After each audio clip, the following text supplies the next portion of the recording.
All rise, times three. Aaron Judge has won his third AL MVP award, and that's actually back-to-back MVPs for Judge. So let's talk about his legacy with our New York Post Yankees beat writer, Dan Martin. Dan, thanks for hopping on with us. A lot of happy Yankees fans around the Bronx and all five boroughs.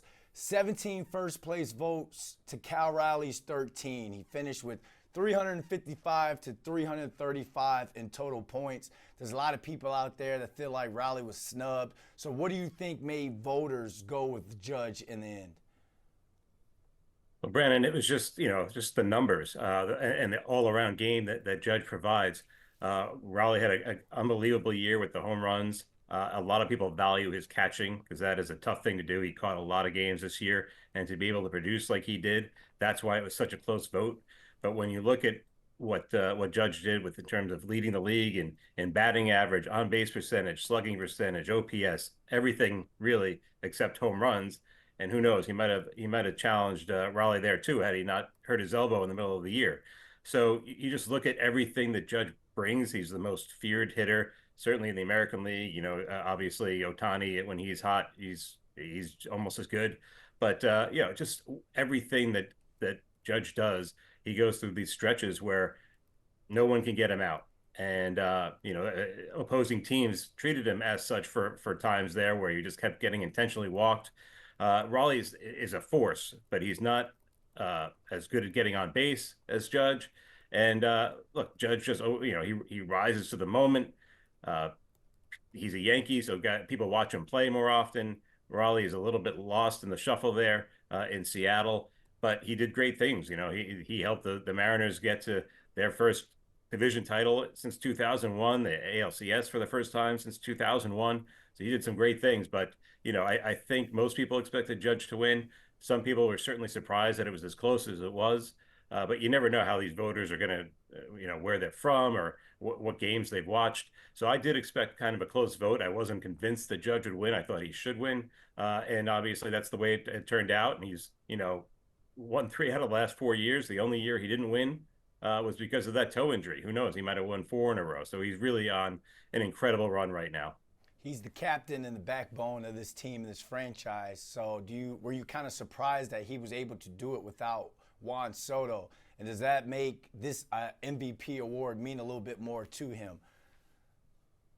I don't know if it means more to him, but certainly it's another feather in his cap. That to not have that protection of Juan Soto, who's just as feared a hitter as Judge. Cody Bellinger did a great job, but he's no Juan Soto, he's no Aaron Judge.